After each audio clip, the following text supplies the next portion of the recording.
I'm Terrence McNally, and welcome to Free Forum, a world that just might work. I'll be joined today by Ari Berman, who has been working the voting right, voter suppression beat for years, and he's the author most recently of Give Us the Ballot, the modern struggle for voting rights in America. Let me tell you at first, though, after hosting and producing this show weekly for 17 years, I stepped away from recording new live interviews in 2014, and since then I've dug in every week to the archives to stream one of the relevant earlier interviews each week on Progressive Voices Network on TuneIn, and podcasts of years of interviews are available to listen to anytime, anywhere on iTunes or Podomatic or at my site, which is terrencemcnally.net, TERRENCEMCNALLY.net, or aworldthatjustmightwork.com. They're the same website. And following the election of Donald Trump, however, I cannot resist exploring our path forward in confronting him and his administration, thus the recording you're hearing right now, which is being recorded on August 8th. And first off today, I want to offer you a few websites for information on how to actively participate in resistance to Trump and the movement toward a healthy, progressive future we desperately need. And you can email me at temcnally@mac.com if you want to get these websites and more information. So here they are. Indivisibleguide.com. It's probably the most organized national organization. OurRevolution.com, which is the organization that grew out of the Bernie Sanders campaign. MoveOn.org, which of course has been around for years, but has realized that they need to sort of match their online activism with more closely with on-the-ground action. 5calls.org, which will, whenever you call, give you the calls that you might be recommended to make to affect policy.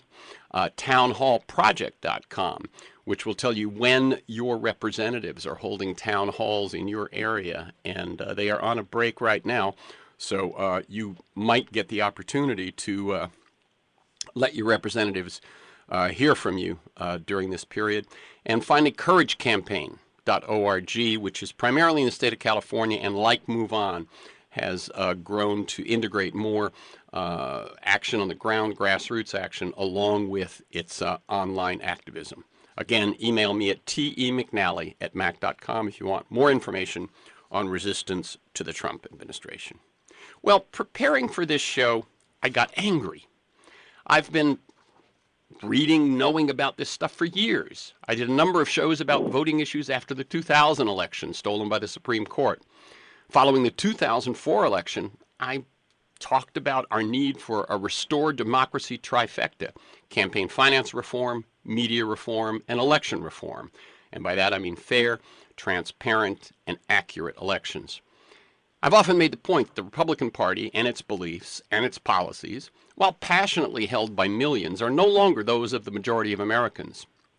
So the only way they could survive, and in fact they're doing much more than surviving, they are dominating right now, is to game the system. Their voters are more likely to vote, especially in non-presidential elections, and they have strategically exploited that advantage to gerrymander electoral districts and pass laws to suppress voting, leaving us with Trump in the White House, GOP majorities in both houses of Congress and the Supreme Court, and a vast majority of state legislatures and governorships. Now, there's a disconnect between what this country wants and needs and what those now dominating the federal government want to do. I believe this is a dangerous breakdown in the system of governance of this very powerful nation. This country has enormous gifts, enormous power, and at a time when the issues of climate change, economic justice, terrorism, nuclear weapons challenge us globally, as a country, we're not answering the call. And I know all too well what a poor job the Democratic Party does representing the real needs of most Americans and representing the future, particularly in their inability to win elections. They are consistently outmaneuvered, outmessaged, and outfought. One example, which I believe had significant repercussions, this is just one. In 2009, Obama still had congressional majorities, yet in negotiations with the GOP, he cut $40 billion in aid to the states from the stimulus package. In return, he got not a single GOP vote in the House. Now, after that kind of a bad faith negotiation, I would have gone back the next day and had my majorities pass a bill for $40 billion or more in aid to the states. It would have been Obama's version of Reagan's FAA moment. It would have shown him to be tough, fighting for the states. The money would have been spent immediately, which would have helped the recovery. Some states might have been saved from near bankruptcy, California included. States would have been in debt to Washington and to Obama, and the Tea Party, which hadn't yet really emerged, would have had less fuel.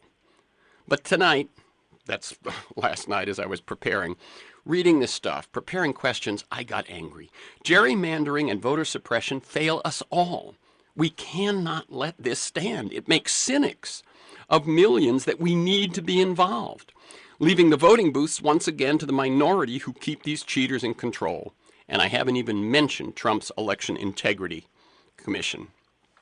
Ari Berman is senior reporter for Mother Jones magazine. And prior to joining Mother Jones, which was just recently, he was senior contributing writer for The Nation magazine, a fellow at the Nation Institute. He's written hundreds of articles for The Nation since 2003. His stories have also appeared in the New York Times, Rolling Stone, The Guardian.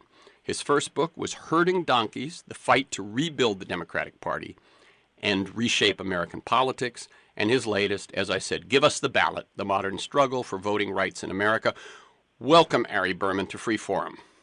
Hey, Terrence. Thank you for having me. Okay. I like listeners to get a feel for the people behind the work and the ideas that we talk about. So can you tell us briefly about your path to the work you do today? Feel free to go way back, mention mentors or turning points, moments of decision. Sure. So I started covering politics for The Nation magazine after I graduated college in 2004. And I was in New York City with The Nation. I was blogging. I wrote this blog during the Bush administration called The Daily Outrage. That was basically about one outrage a day that the Bush administration did, and it was honestly hard to narrow down just one. And then after a year at The Nation, I went down and I became one of our Washington reporters in our D.C. bureau alongside David Korn, who is now the Washington editor of Mother Jones, but at the time was the Washington editor of The Nation. And I was there for 2 years, and I covered Congress, and our office was a block from the Capitol, a block from the Supreme Court, and a block from the Senate. So it was really kind of in the epicenter of everything. And then kind of burnt out on D.C., came back to New York, covered the 2008 presidential campaign very closely, wrote my first book after the 2008 election called Herding Donkeys, which was about the history of the Democratic Party. And then I was just kind of trying to figure out what I was going to cover next. And I noticed after the 2010 election that a lot of states had passed new laws making it harder to vote. And I honestly didn't really know that much about this topic, but nonetheless, I pitched a story to Rolling Stone about it, and I always tell young journalists not to pitch things that they don't know that much about. Nonetheless, that's exactly what I did. I pitched this story to Rolling Stone where I had written one story before because I knew they had covered voting issues and I knew the editor there and I wanted to write a bigger piece for them. And surprisingly, they said yes. And so I did this kind of crash course in understanding voting in this country and the debates over voting rights. And this was back in 2011 when these kind of laws, whether it was voter ID laws or cutting early voting or closing polling places or purging the voting rolls, really had gotten very, very little attention. There was almost no attention about this in the New York Times, the Washington Post, other places back in early 2011. And so the story that I did for Rolling Stone, which came out in August of 2011 and was called The GOP War on Voting, was really the first major national magazine story to delve deeply into this topic following the 2010 and the 2008 election. And I thought I would write one piece about voting rights and go back to writing about just general politics for The Nation. But what happened was that, first off, the article got a lot more attention than I had anticipated. People obviously felt very passionate about this issue. And then secondarily, there were then court battles, there were new laws passed, and I realized, this could be a full-time beat for me. And not only that, but even though I knew almost nothing about the article when I first pitched it, I quickly became one of the only people covering this topic. I soon realized. I realized that there were very few people that were paying a lot of attention to these kind of issues. And so really it just kind of became a full-time subject for me, covering voting rights for Rolling Stone, for The Nation, for the New York Times Magazine, where I've written, and now for Mother Jones, where I'm on staff. Okay, it's funny. My next question was going to be, you wrote an article titled "The GOP War on Voting" way back in 2011, but obviously you just covered that. But what I was going to say was, you talked about a GOP war on voting, and that war is still raging, right? And thus you ended up sticking your neck out and ending up with a full-time gig. Yeah, the war on voting was just starting when I started writing about it. I mean, obviously you can go back much longer in time, and we've kind of always had a war on voting in this country given our history.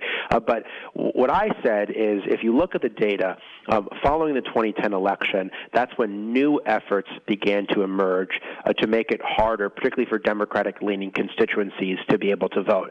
And to me, this wasn't that hard to figure out, that in the 2008 election, what we quickly realized, there were 5 million new voters. And of those 5 million new voters in 2008, there were 2 million African-American voters, 2 million Latino voters, and 650,000 Asian American voters. So virtually all of the new voters in 2008 were people of color. And they voted 75% for President Obama. And this was what political scientists call the coalition of the ascendant. This was supposed to be the new normal in American politics. And the fact that there were so many new voters, that they so heavily aligned with President Obama, that they were so overwhelmingly voters of color, really set off alarm bells within the GOP. And instead of deciding to reach out to all of these new constituencies, the Republican Party realized instead they could just try to make it harder for them to vote. They could mess with the election mechanics just enough to try to erase the demographic edge that the Democratic Party and President Obama were building. And so I think that that's really what begun after the 2010 election, when Republicans controlled all of these state houses for the first time, whether it was Ohio or Wisconsin or Pennsylvania or North Carolina or Florida. And so they had the power to do this, and they also had an incentive to do it, to try to counter the Obama coalition. And that this effort is still very much going on and, in fact, intensifying today. Right. I mean, as I said in my intro, it's the only way that they can possibly have the kind of dominance that they do at this point. Now, we're going to talk a lot about voter IDs and voter suppression, but many of those laws, as you just pointed out, are made possible by the gerrymandering that they did following the 2010. And you and I have talked about this before. Let me just say a case that I've made. I'm going to return to the first years of Obama's administration. I believe the place where he dropped the ball the worst, he and the Democratic Party, was failing to aim everything he did toward generating turnout in 2010 to pull that new coalition and get them excited about going to the polls. Legislative districts are redone every 10 years following the census. So half the time that election is a presidential year, which favors the Democrats. But half the time it's not, and 2010 was one of those. And we have the 2010 midterms to thank for a lot of the gerrymandering and a lot of the voter suppression. Correct? Yeah, that's absolutely right. I mean, Democrats picked a very, very bad election to lose in 2010. In some ways, it would almost have been better if they lost the White House in 2008 and gained the Congress and state legislatures in 2010. I'd never thought of that, but you're right. Than the reverse of what happened, because, you know, while President Obama was an 8-term president, Republicans controlled two-thirds of the states of the country for the majority of his presidency. And they had one-party rule in so many important swing states that they were able to get a tremendous amount done in Wisconsin and North Carolina and Florida and Ohio and Pennsylvania and Michigan and all of these really important swing states. And the first things they did were twofold. They passed new laws to make it harder to vote so that they would remain in power, and then they gerrymandered so effectively to make sure that their win in 2010 would extend for the next decade. And indeed, the new maps are going to take place, the new maps that will be drawn after the 2020 census, those elections are going to take place under the existing maps that Republicans gerrymandered. So if you look at the data, and there's a very good book about this by Dave Daly, the former editor of Salon, called Rat Fucked. That's kind of a companion to my book, Give Us the Ballot. And what Dave just told me when I saw him last week was that Democratic candidates would need to win 58% of the popular vote to be able to take back the House of Representatives. So that's just staggering to me. I mean, they can't win 51%, 52%. I don't know if that number is exactly right. Maybe it's 55%, maybe it's 56%. The point is, Democrats can't win 50% of an election and believe that they're going to win 50% of the seats. Well, let me cut in for a second. Much higher number. Let me cut in for a second, Ari. I'm not that surprised because they won well over 50% in 2016, and they did not, and they still are completely swamped in the Congress. Totally, but I think most people are under the perception that if you win a majority of votes, you will get a majority of seats. And unfortunately, that is not how it works in most states in this country because of gerrymandering. Exactly. And I'm saying in terms of Congress, the Democrats outpolled the Republicans by, I think, something like 1 million votes, and yet, are 35, something like that, behind in the House? Yeah, I think the numbers I saw was that in 2012, they got 1.2 million more votes and Republicans gained 30-something more seats. I don't remember. In 2016, I think Republicans actually may have gotten more votes. Oh, okay. So I have to look back at the data, but certainly it was true in 2012 that you had a massive disparity between the popular vote. So basically, I mean, what we saw with Hillary Clinton winning 3 million more votes and losing the Electoral College, we're seeing that play out on a constant basis when it comes to elections for the House of Representatives and also elections for state legislative seats in places like Wisconsin or Pennsylvania or Michigan. Yeah. Let me just give you one more thought about that Obama era as we look back at, I say the sort of the balls dropped and so on. I recently interviewed Naomi Klein, and in her book, No Is Not Enough, she made a point that I hadn't really considered before. A huge political and cultural opportunity, like Obama's first term, where you've got a new candidate, new voters, you've got both houses of Congress, that doesn't come around often. In that way, it almost has to be, and this I thought was interesting, it almost has to be treated like a crisis. That is to say, urgency, focus, commitment, accountability, a moment of opportunity. A moment of opportunity like that is more valuable than years of business as usual. And to waste that is itself a crisis. Your thoughts?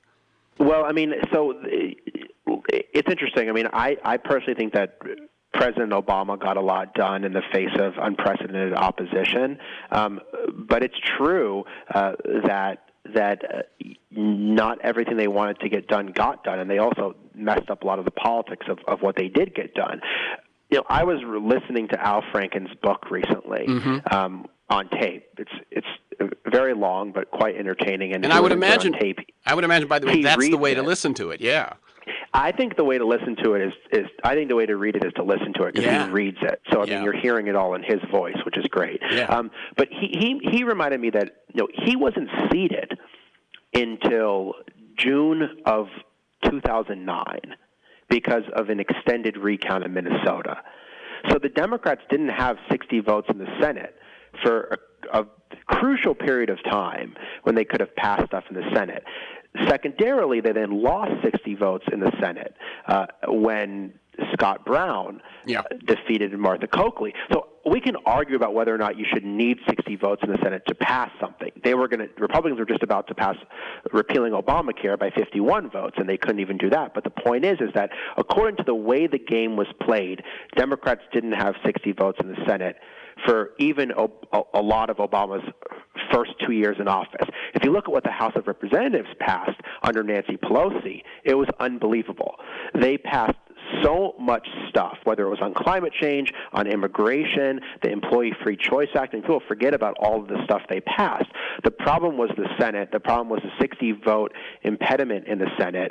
And then the problem was then they lost their majorities in 2010, and Obama couldn't do anything for 6 years because of Republican obstruction. So I think it's a complicated argument that I think you have to make in terms of what he did or didn't get done back then. Yeah, no, I mean, looking at how difficult it is in this broken system, this, sort of this new brand of politics, which is all opposition all the time, I do look back and say, yes, he accomplished a great deal. I do think that the administration, his people, and so on, didn't realize how rare that was. It's like when you talk to a young ball player who goes to the the Super Bowl or the World Series' first season and thinks it's going to happen every year, and you don't realize, how hard that is.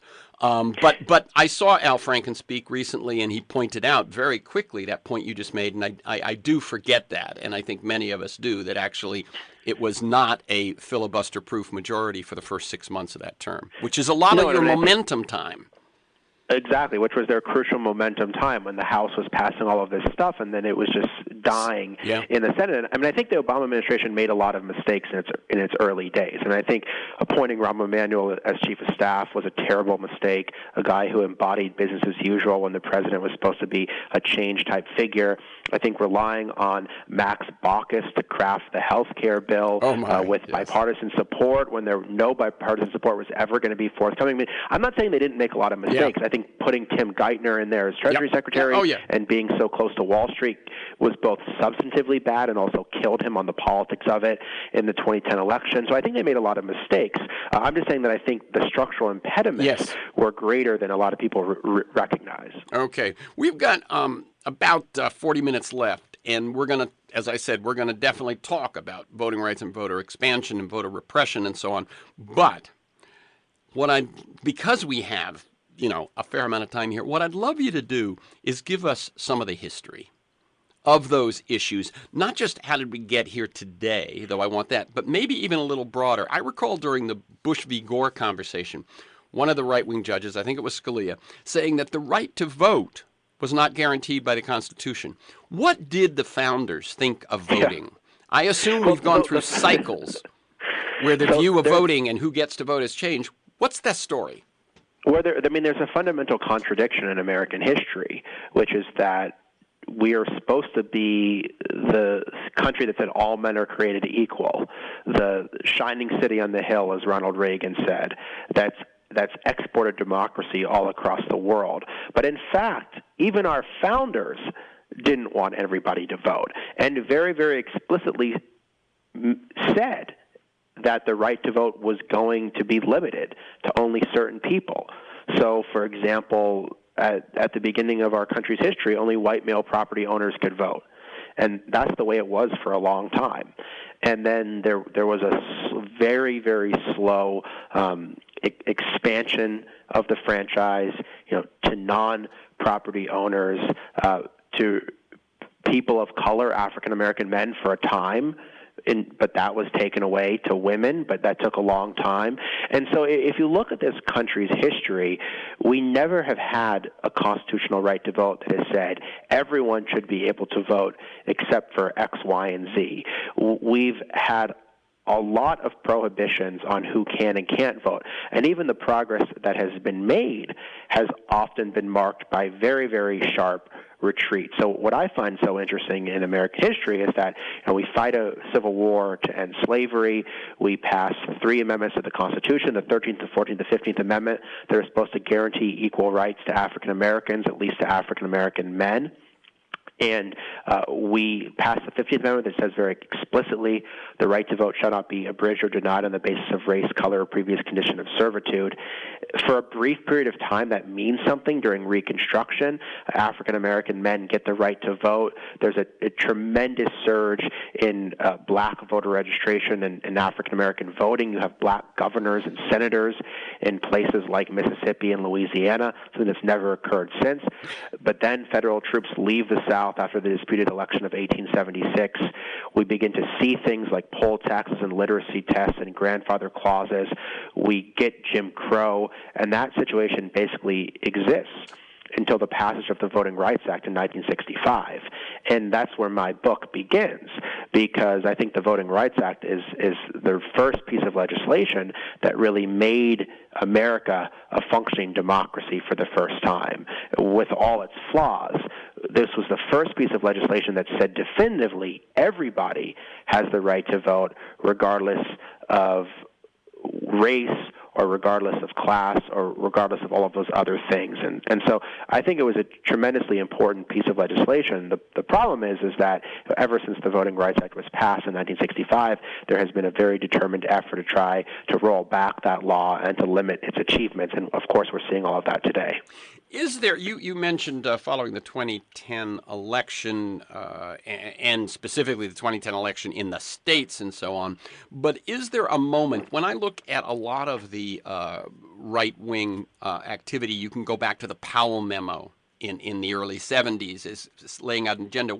Is there a moment, a meeting, a Koch brothers confab or something that sort of said, okay, this is the new agenda, cross-check, etc. We're going from here. You know, I have never found a single piece of evidence that says, like, we're going to make it harder to vote and this is how we do it. I think what we began to see was that in the Bush administration, following the 2000 election, we began to see the beginnings of efforts to make it harder to vote. We began to see the first voter ID laws. We began to see prosecutions for voter fraud that were totally bogus. We began to see major investigations.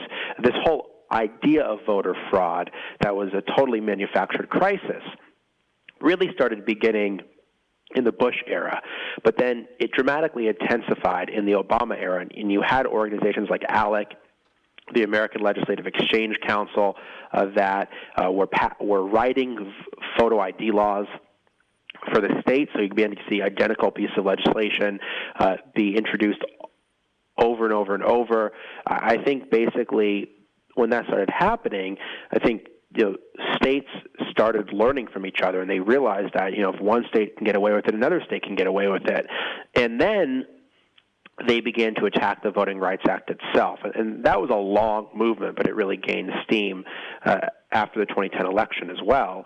And when they were able to gut the Voting Rights Act, that meant that those states with the longest histories of discrimination could approve their voting changes with the federal government, no longer needed to approve their voting changes with the federal government. So previously under the Voting Rights Act, if North Carolina or Texas or Georgia, one of those states with a long history of discrimination, wanted to implement a new voter suppression measure, they had to get it okayed by the Justice Department and the courts. And sometimes in a conservative era they were able to do this, but a lot of things were blocked. A lot of things they tried to do they were not able to do because of the Voting Rights Act. When that protection was removed, the floodgates began to open. And so we had a situation where voter suppression efforts were intensifying in the South because they were no longer subject to federal approval of their voting changes, but also these same kind of efforts were being exported to the North because suddenly politicians in Kansas and Wisconsin and Pennsylvania and Michigan, they were interested in doing the same kind of stuff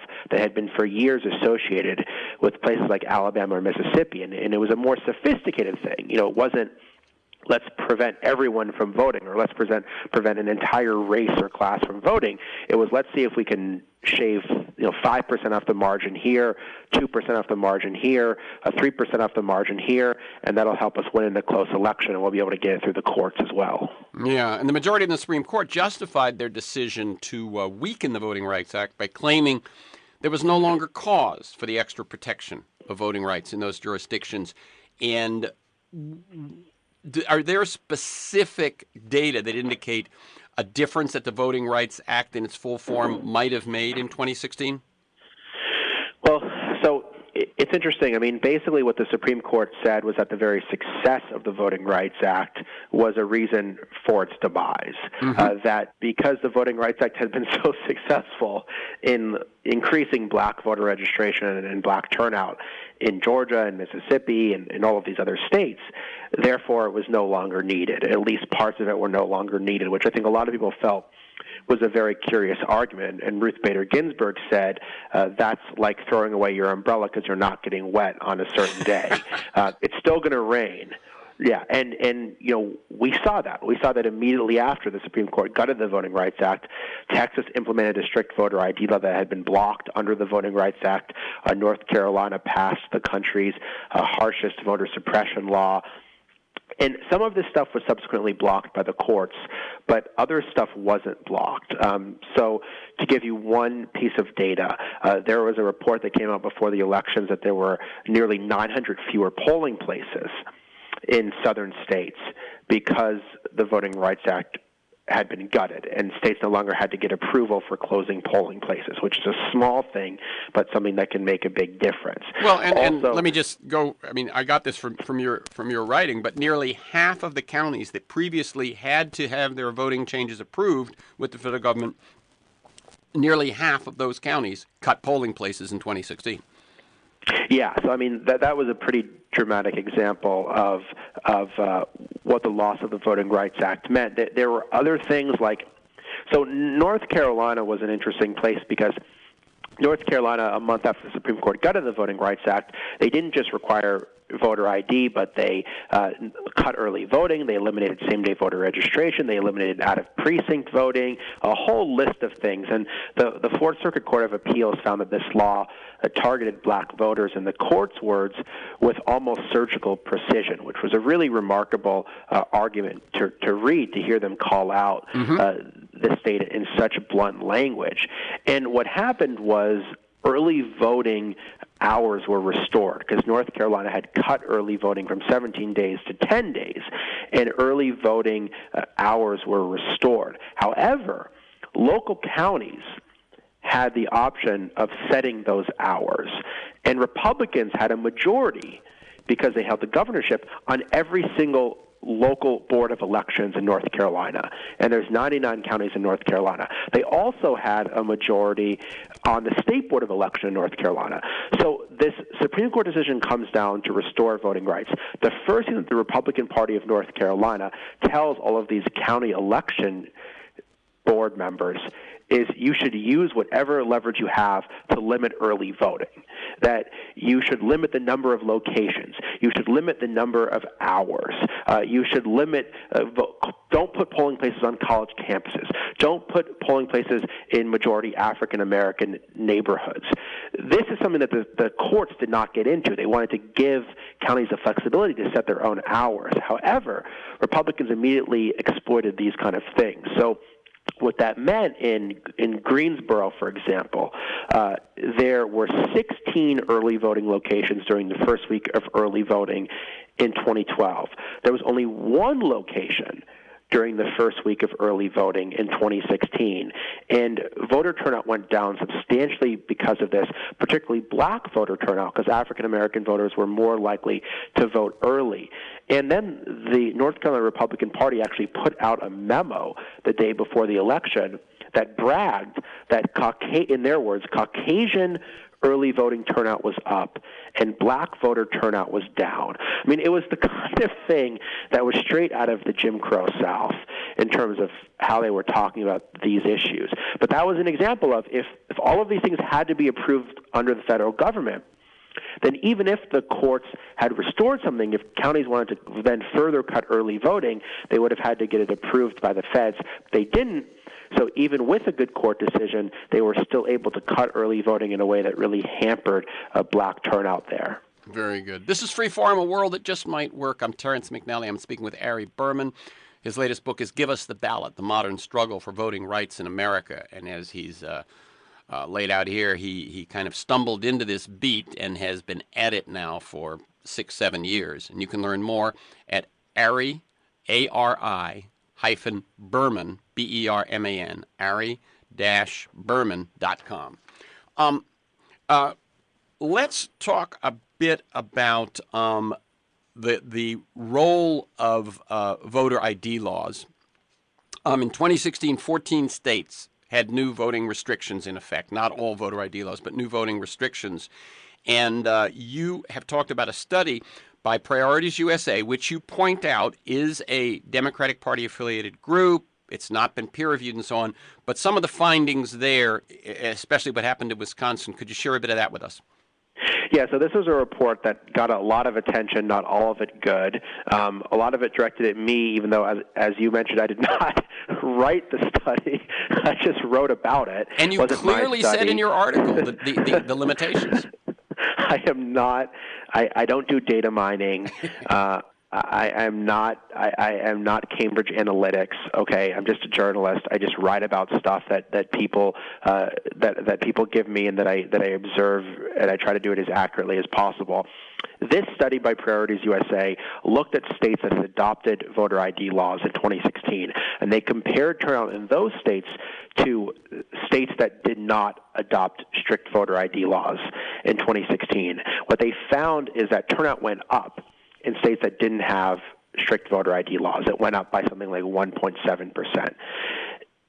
On the flip side, states that did adopt voter ID laws, turnout went down by 1-point-something%.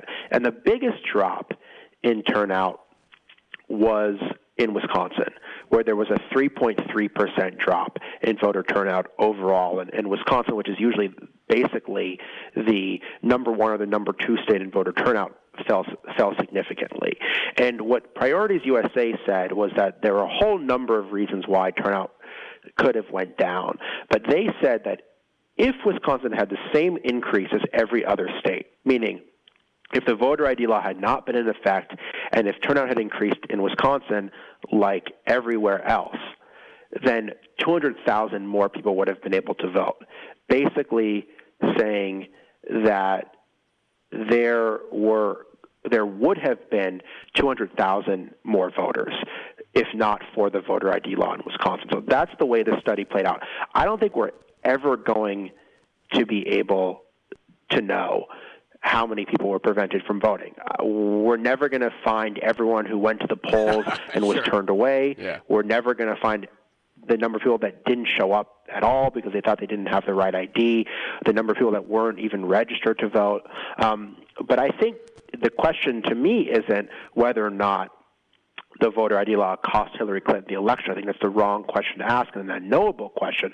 I think the question is, were people prevented from voting, and were they prevented from voting for no good reason? And the answer to that is absolutely yes. There were definitely hundreds, if not thousands, of people prevented from voting, and there was no good reason to do it. Right, and as I want to point out that so this group, Priorities USA, estimates that 200,000 more might have voted in Wisconsin. Donald Trump won the state by only 22,000.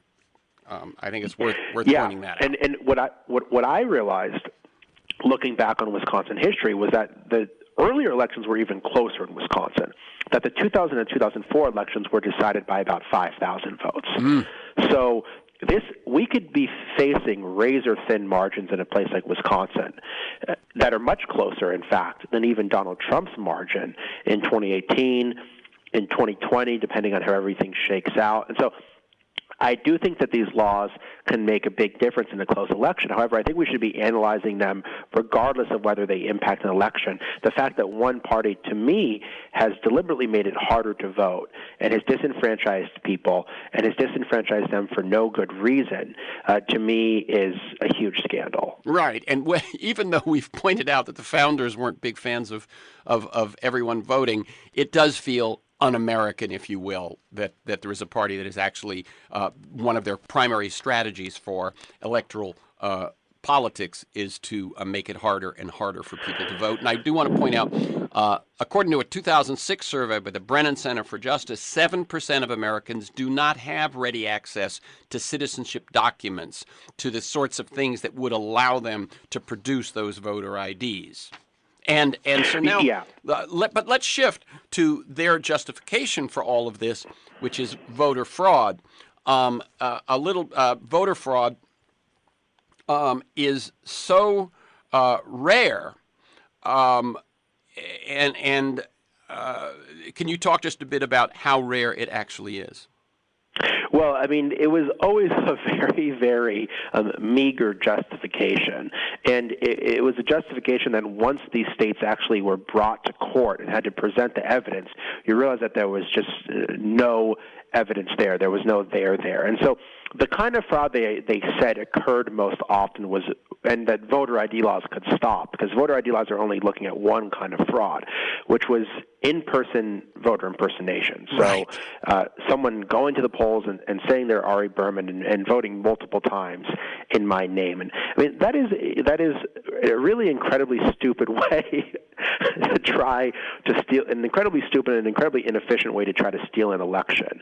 I mean, you'd be taking an extreme risk It's a And felony. you'd be shifting one extra vote. Yeah, it's a felony for one vote. You'd be facing a felony. You'd be facing prison time. In some states, you'd never get your right to vote back, and you would be just achieving one extra vote. And you would have to know if you let's say you impersonated me in New York City, where I live, and there's no strict voter ID law, so I just have to give my name, my address, and I have to sign my signature, and my signature has to match the signature on the voter registration books. Well, you'd still have to know where I live, what my polling place is. You'd have to know that I hadn't voted already. You'd have to know that the people at the polling place don't know me, right, which they do. And even if you did all of that, you would only be getting one extra vote. And so it's mind-bogglingly stupid that someone would do this multiple times. Maybe every once in a while someone does it once. There was a case in Iowa where a Trump voter believed that the election was going to be rigged. Right. And because of what Donald Trump was saying, so she voted twice because she thought her first vote wouldn't count. Well, it turned out that she may have had some mental issues. This was not a widespread problem. Right, and let me just read a couple of figures here that I also got from your work. The Washington Post found only 4 documented cases of voter fraud in 2016 out of 135 million votes cast.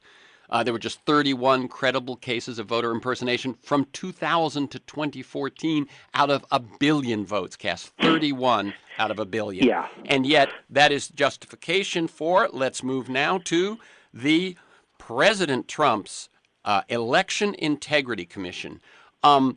First of all, where does that stand right now? A lot of states. Well, wait. Let me go back. Let me tell people about some of the players. Let's talk about Chris Kobach. Chris Kobach was the Secretary of State in Kansas. And he, in 2014, became the only Secretary of State in the country with the power to prosecute voter fraud cases, which was his big claim. And he's convicted 9 people out of 1.8 million registered voters in Kansas. Who is Chris Kobach? So Chris Kobach is the Secretary of State of Kansas. Most Secretaries of State are very anonymous, kind of bureaucratic election officials. He has a very outsized role in the Republican Party and in the Trump orbit because he's really the leading figure for restrictions not only on voting but also on immigration. So he worked in the Bush Justice Department, and then afterwards he went all around the country writing laws to restrict immigration, including most famously Arizona's SB 1070, which was the Show Me Your Papers law, where the police could stop anyone they believed that there was a reasonable suspicion of being in the country illegally, which led to widespread racial profiling. So Kobach wrote all these anti-immigration laws. Then he became Secretary of State in Kansas and put in place all of these voter suppression laws. He didn't just do voter ID. He did something that I think is even worse, which is documentary proof of citizenship for voter registration, which means if you want to register to vote in Kansas, you have to have your birth certificate, your passport, or your naturalization papers on you. Well, most people don't walk around with those kind of documents. First off, a lot of people don't even have those documents. Well, that was that thing I read before the study at the Brennan Center, that 7% of people just don't have access to it. I think the number is much, much higher than that. Only 7% of Americans have a passport, period. Oh, my God. How many Americans know where their birth certificate is when they go to register to vote? How many people know where their naturalization papers are? This is something that is incredibly rare. And so what happened was when Chris Kobach put in place this requirement in Kansas, 1 in 7 new registrants were blocked from being able to register to vote, which is just an enormous number of people. Imagine there's 7 people in line to buy groceries, and 1 in 7 of them can't buy groceries. Yeah. And this happens all the time, every single day. That's what it was like to register to vote in Kansas before the court started striking down this law. And so basically he has been the leading architect of voter suppression efforts, and then Donald Trump tapped him to be the vice chair and the functional head of this quote-unquote Election Integrity Commission, which was premised on the gigantic lie that Donald Trump won the popular vote, Chris Kobach being one of the only people that defends this absurd claim. And then the first thing this commission did was they requested voter data from all 50 states. And they said they wanted publicly available data, but then Kobach asked for all of these things like Social Security numbers, criminal history, party affiliation, military history, that was not at all public. And that sparked a widespread outcry among states. They've now sent a second letter. Some states are going to give them limited data, but Kobach's not going to get all of the data he wanted, that's for sure. Yeah, it seems like a weird kind of overreach. It seems like they were asking for data they didn't even need, and yet it helped strike up this resistance to it. And how many states have refused at this point? I know it was high at one point. I think some of them have compromised since. Well, so there's different ways to look at the data. The latest data that we have is that 21 states said they're not going to give any data to the administration, whereas other states are going to give some publicly available data. So they're not going to give Social Security numbers or stuff like that, but they may, like New York said, that they're going to give some limited public data. I don't think this is going to be nearly enough for the Trump administration to try to do the kind of analysis that they claim they want to do. I think this entire thing is rigged to begin with, so I think it's kind of pointless. They're not going to undertake any real study. This is not people that are going to undertake a real study. These are a bunch of propagandists that were put on this commission. But nonetheless, I mean, even for their stated purpose, they're not going to have the data they need to do any kind of accurate study. So we already know from the very beginning that whatever findings they put out are going to be flawed from the very outset. Well, and here, help me with this one. If everyone kind of knows, that's actually telling the truth and looking at the data, that fraud is minute potatoes, not even small potatoes. How does, and I've heard both sides I believe, that this will lead to greater voter suppression, that people will be more likely to be willing to pass voter suppression laws because of this commission. But if the commission actually does research and finds what we already know, why would that lead to the bad outcome? Well, that's a good question. First off, I think a lot of people do believe there's widespread voter fraud because Donald Trump and Chris Kobach and so many Republicans keep saying that. So I think if you look at the data, a lot of Republicans do believe there's significant voter fraud. Okay. So that's already they've been successful in getting a lot of people to think that. Secondarily, the lack of data is not going to stop them from analyzing whatever data is available and putting out a lot of misleading statistics. So Chris Kobach's done this in Kansas, where he has access to the Crosscheck database that searches for double voting. And the Crosscheck database searches for double voting among 32 states are part of it. And it uses very, very basic data, only first names, last names, and date of birth. And so what happens is, people will be confused with another person because there's what's known as a false positive. And in fact, there was just a study that came out that said that Mike Pence, the name Mike Pence, yep, with the same birth date, voted in 6 different elections in 2016. So obviously the vice president didn't vote 6 times. He was confused with somebody else, according to Crosscheck. And so the thing here is that, it spits out all of these false positives, and you hear all of these people are registered in 2 states, all of these people have voted twice. When you drill down the data using more sophisticated data, you realize that there are very, very few double voters in America. And so that's the kind of thing I'm worried the Trump administration is going to do on a nationwide scale. And not only that, but we already see the Department of Justice is sending states letters telling them they're preparing to sue them, to force them to purge the voting rolls. We're going to have all of these Republican secretaries of state that could do different things. We already have Republican control of state legislatures across the country. They could potentially be influenced to do more things. So I think just because this data request got off to a bad start, I don't think that we should be naive to believe that this administration or this commission is just going to close up shop and be totally ineffective. Their work may be completely discredited, but that doesn't mean they're not going to have an impact. Well, and so I'm not sure you quite answered my question, and I think the answer probably is reality is irrelevant here. Yeah. But the more research they have, the more data they have, the more it will show that there is no fraud. You're saying that won't matter, that the mere attention to it is the point, and the other half is that the data they've gathered is going to help them do a better job of suppression? My point is that they are going to identify lots of false positives of fraud. and they're going to make it seem that fraud is far more common than it is, because they're going to use databases that are not designed for these purposes, that are very inaccurate, that are going to have lots of double voters. They're going to claim lots of non-citizens are voting. I've already seen Kobach do this kind of thing in Kansas, so I know how it's going to work. And basically, he's going to churn out all of these incredibly misleading statistics. And they're going to claim they found a smoking gun. It's going to be total BS, but at least a certain segment of the population is going to believe it because they either just have a pre-existing bias or they believe that there should be some weight given to a presidential commission and to secretaries of state and all of that stuff. And so that's my concern here, is that Kobach's just going to have a platform to basically produce a whole lot of BS. And a good portion of the Republican Party is going to embrace it. And some Republicans will think it's BS and will embrace it anyway, just because it helps them make it harder to vote. And that's what their real agenda is, that they know voter fraud is BS, but they have to come up with some reason, some excuse, some rationale for voter suppression, and this is what they've got. Okay, let's talk just a little bit more about cross-check. You said it's in 32 states.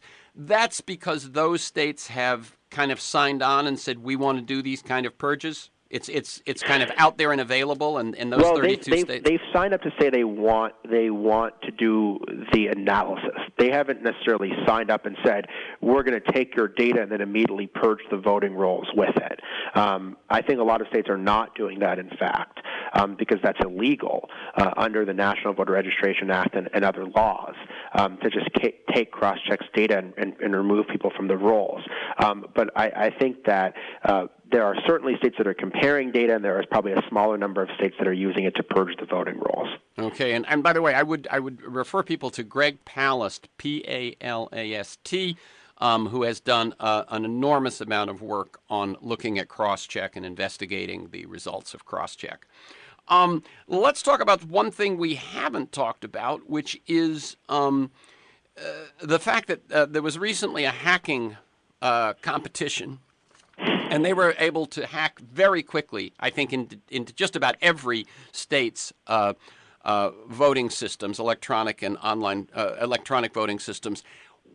Why haven't we done something about that? And you know, I'm going to quote you: Russian hackers targeted election systems in 21 states in 2016. I mean, according to intelligence officials, targeted election systems. The House Appropriations Committee voted to defund the Election Assistance Commission, the only federal agency that helps states make sure their voting machines aren't hacked. The $4 million funding request is less than the cost of 2 trips by Donald Trump to Mar-a-Lago. What gives? Are they that confident that the hackable systems will always favor them? It's really crazy. I mean, honestly, this is the thing that keeps me up at night. Me because too. The suppression by the GOP is terrible, but we see it happening. Right. We see the laws passed. We see how it's going. This is totally in the dark. If someone hacks our registration system and someone hacks our voting machines, there's no way I'm going to know about it unless it somehow gets out. And so we already know our voter registration systems are compromised. They were compromised in 2016. Most people believe that the Russians were just doing a fishing expedition or anyone else for that matter, to gain greater expertise for a much bigger hack in 2020. And if you were just to take down voter registration lists, delete names, change addresses, change names, that alone could just create an absolute amount of chaos in an election. But the voting machines themselves are more vulnerable than people think. A lot of them are extremely old. I couldn't believe this when I was doing research for my Last Nation article, but about 42 states have voting machines that's running software that's over 10 years old. I mean, how many people still use a computer that's 10 years old, let alone voting on something that's that old? I mean, they're running Windows 2000, they're running Windows XP. These things are so old you can't even get the kind of security updates to try to protect it against hacking. There are states like Georgia where there's been close elections that have no paper backups.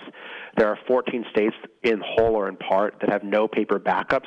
So if you hacked a voting machine, people wouldn't even know about it. I think it's basically, number one, the Republican Party believes that the hacking benefited them, so they don't want to do anything about it. The states are broke. They don't have any money to fix these voting machines. Congress doesn't want to do anything, and so we're basically either stuck in willful ignorance or inertia. And there's this enormous election crisis that's right around the corner, and no one's doing anything about it. This, to me, would be the first thing you'd study if you had a real election integrity commission.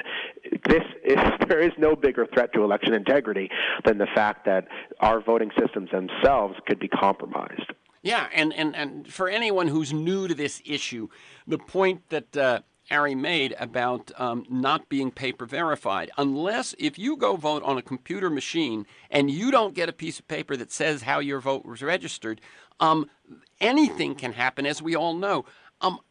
14 states now don't. Do you have any idea what percentage of the population those 14 states represent? So I forget off the top of my head. I do know that includes cities like Atlanta, Philadelphia, Dallas, Houston.